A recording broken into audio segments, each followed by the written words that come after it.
Imagine standing in the desert, not just feeling the heat, but tasting the grit of a sandstorm so thick it turns the sky an apocalyptic orange. This was the scene for many in Iraq during March of 2003 as coalition forces launched the initial invasion. Amidst the chaos and dust, amidst military convoys and advancing soldiers, the human element was immediate and profound. Here, a soldier walks past an Iraqi woman, her face etched with sorrow, while a young boy observes the bewildering new reality. This moment captures the instant clash of worlds, the beginning of a conflict that would stretch for nearly a decade, reshape a nation, and unveil a multitude of untold stories far beyond the initial stated objectives. Just weeks after that dramatic initial push, on April 9, 2003, the world watched as a crane provided by American forces pulled down the bronze statue of Saddam Hussein in Baghdad's Firdos Square. This iconic scene, often presented as a spontaneous outpouring of Iraqi liberation, was in reality a carefully orchestrated media event. While a crowd did gather, many Iraqis initially stood by, uncertain. The image became a powerful symbol of Saddam's regime falling, but beneath the surface, it also represented the sudden, violent power vacuum that would plunge Iraq into years of sectarian conflict and insurgency, a chaotic aftermath far removed from the tidy triumph depicted. The dismantling of the regime was not just symbolic, it was literal, leaving a trail of physical destruction.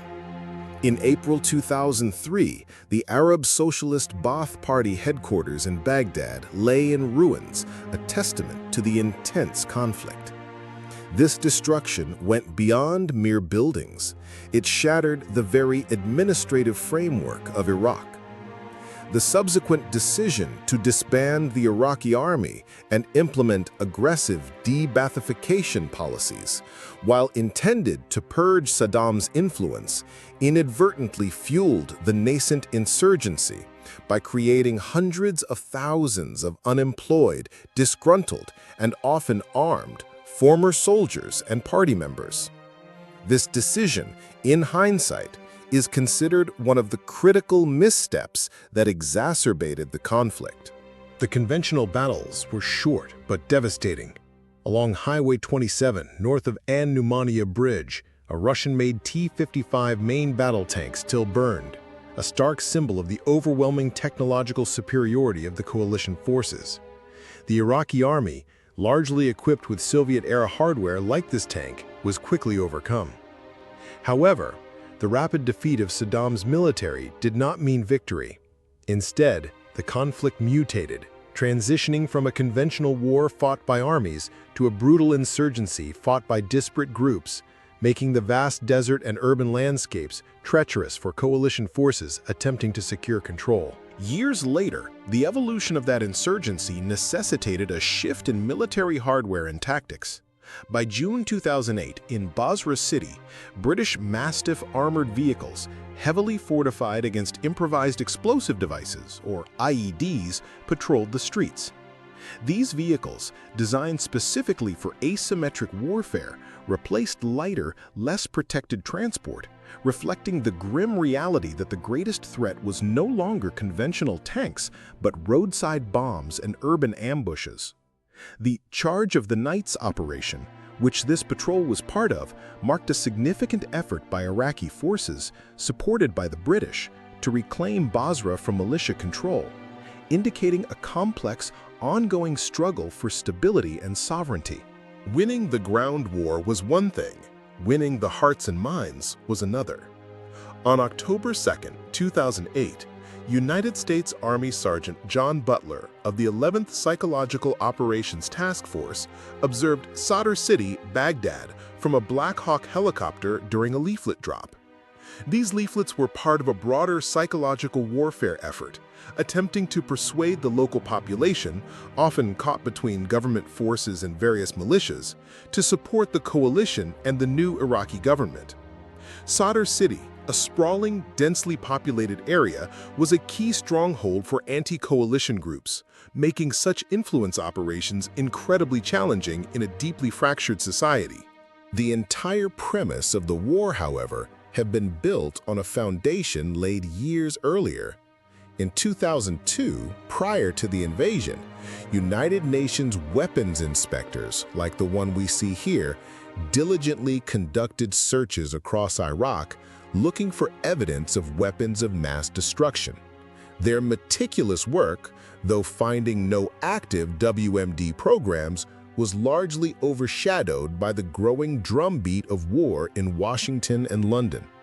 The very existence of these inspections and their inconclusive findings would become central to the controversy surrounding the invasion's justification. This rising tension culminated on February 5, 2003, when United States Secretary of State Colin Powell stood before the United Nations Security Council. In a highly anticipated presentation, he laid out the case for war, citing intelligence that claimed Iraq possessed chemical and biological weapons, even holding up a model anthrax vial as evidence. Years later, Powell would publicly call this presentation a blot on his record, acknowledging that much of the intelligence he presented was flawed, manufactured, or misinterpreted. This moment remains a stark reminder of the immense pressure and political stakes that led to the invasion. Despite the international misgivings, the invasion proceeded, and coalition forces swiftly took Baghdad. American soldiers later stood at the Hands of Victory monument, two colossal arches of crossed swords cast from the melted-down weapons of deceased Iraqi soldiers, symbolizing Saddam Hussein's perceived triumph over Iran. This monument, like the toppled statue, represented the physical and symbolic conquest of the old regime. However, simply removing the symbols of a dictatorship didn't erase the deep-seated divisions or lay the groundwork for a stable, unified future. The shadow of the past lingered, even as new problems emerged. In the chaotic early days of the invasion, on March 21, 2003, United States Marines escorted captured enemy prisoners across the vast, unforgiving Iraqi desert to a holding area. Thousands of Iraqi soldiers, many poorly equipped and disillusioned, surrendered quickly. The challenge of managing these prisoners, often without adequate facilities or clear legal frameworks, immediately arose. These early scenes hinted at the complex and often controversial issues surrounding detainee treatment that would plague the war effort and become a major point of international scrutiny for years to come. After the initial fall of Baghdad, the city still hummed with an uneasy tension. An American Marine Corps M1 Abrams tank patrolled the streets in 2003, its imposing presence a constant reminder of the new order. Yet the presence of such heavy armor on city streets also symbolized the lack of true peace.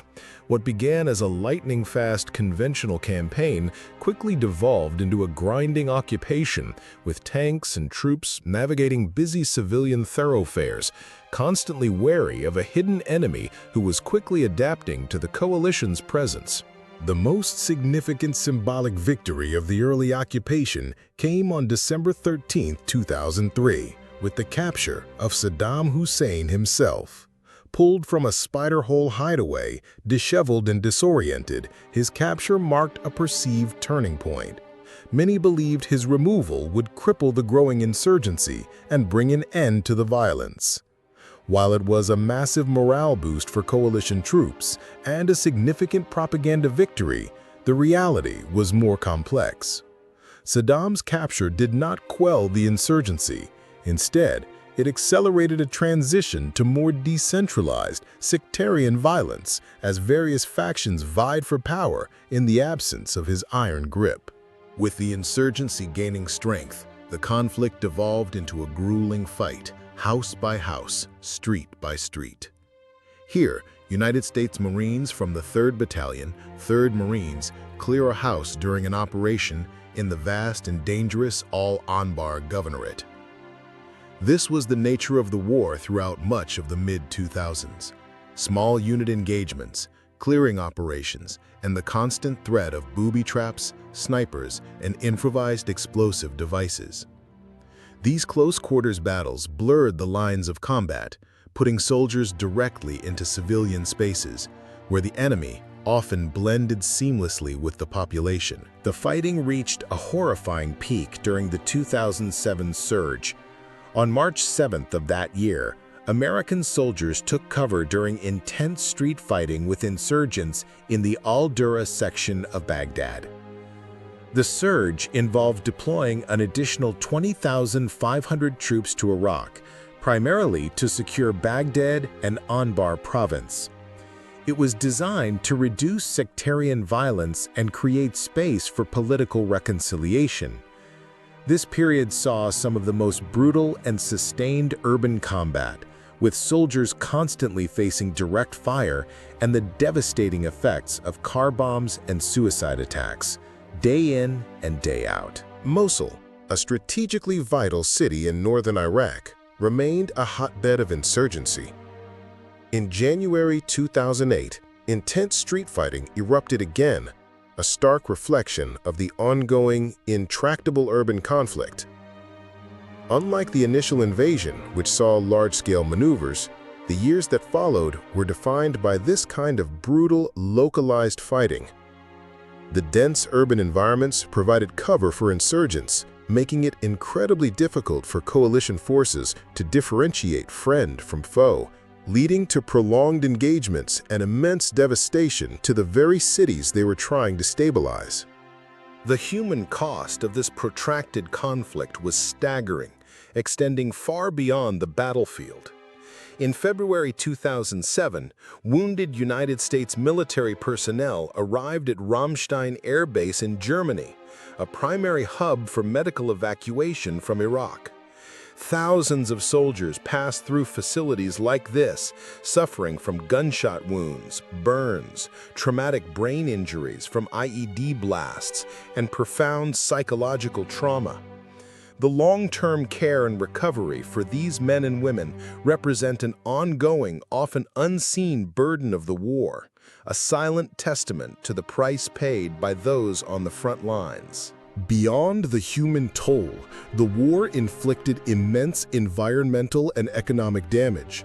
In April 2003, a United States Army soldier observed a burning oil well at the Rumaila oil field.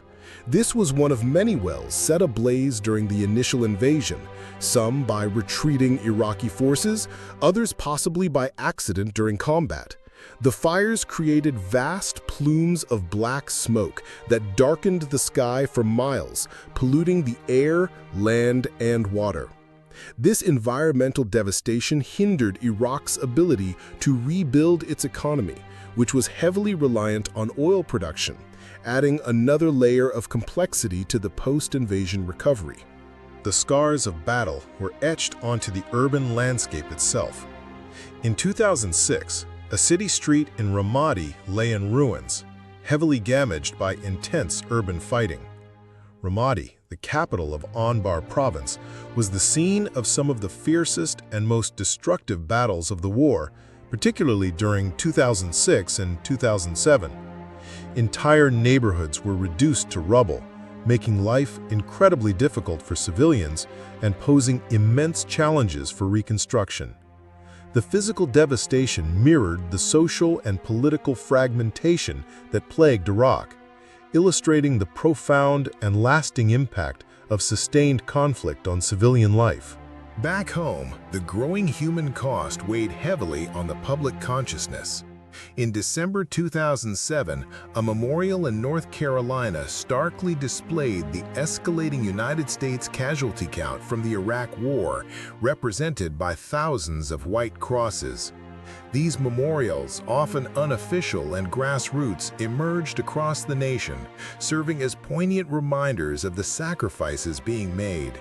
They fueled a growing debate about the war's purpose, its effectiveness, and its enduring cost in terms of human lives and national resources, reflecting the mounting weariness among the American public. Even the environment became an enemy.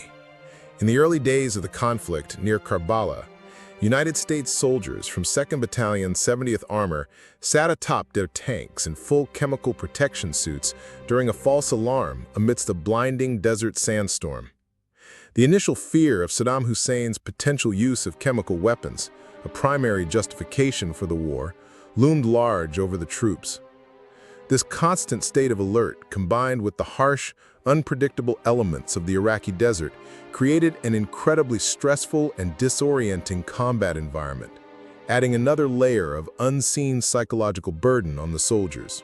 The daily grind of patrolling continued for years. On April 20, 2007, Marines with Fox Company, 2nd Battalion, 7th Marine Regiment conducted a foot patrol through the rugged Iraqi landscape. These patrols were essential for intelligence gathering, engaging with local populations, and maintaining security in volatile areas.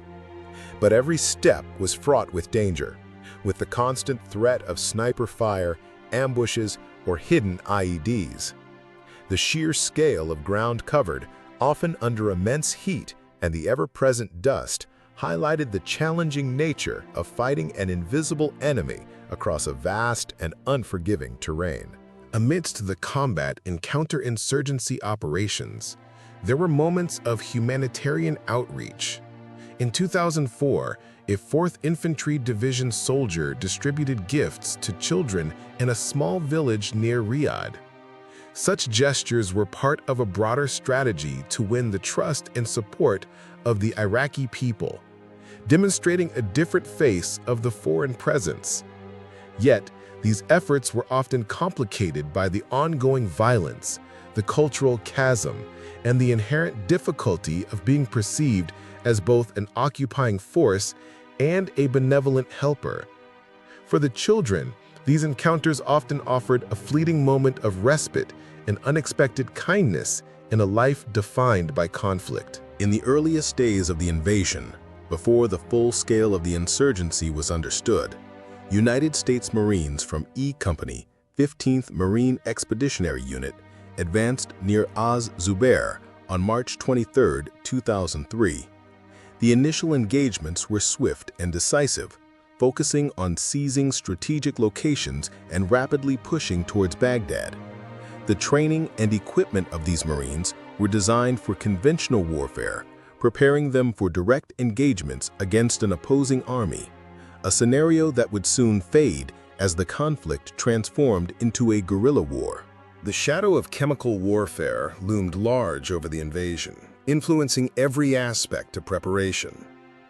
On March 20, 2003, just hours before the invasion began, Royal Air Force personnel in full NBC, or nuclear, biological, and chemical suits, awaited a potential Scud missile attack in a bunker at their base in Kuwait. The terrifying possibility of Saddam using weapons of mass destruction against coalition forces, or even regional allies, was a constant fear that shaped deployment strategies and soldier preparedness, even if the feared attacks never materialized. As the war evolved, the lives of ordinary Iraqis became deeply intertwined with the foreign presence. In southern Baghdad on March 16, 2007, an Iraqi woman continued her daily chores in her kitchen while United States soldiers from Baker Company 212 Infantry Battalion temporarily occupied her home during a patrol. This became a common yet profoundly intrusive reality for many Iraqi families.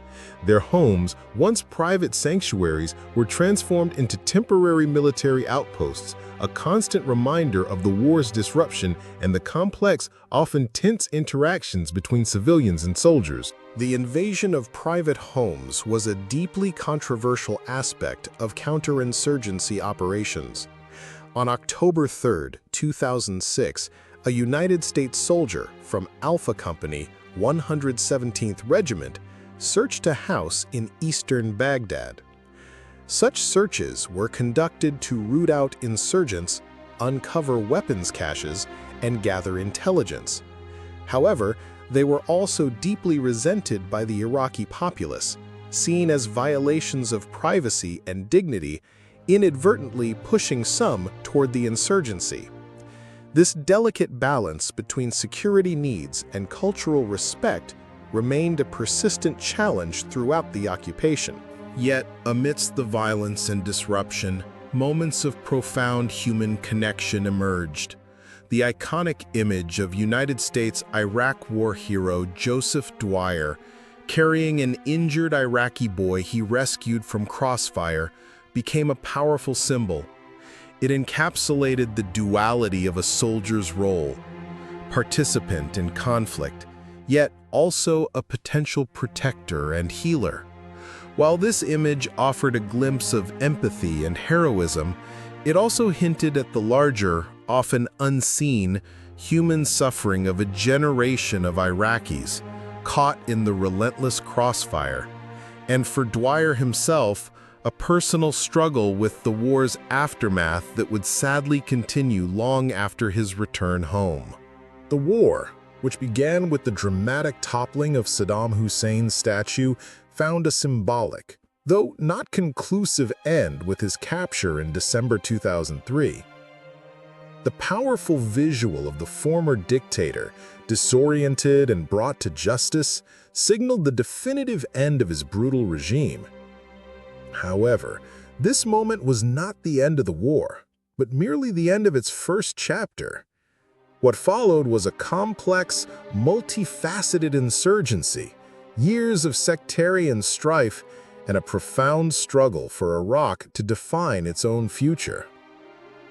The Iraq War remains a stark reminder that removing a dictator, however justifiable, is often only the beginning of a far more intricate and enduring human story, one whose echoes continue to shape the Middle East and global politics to this day.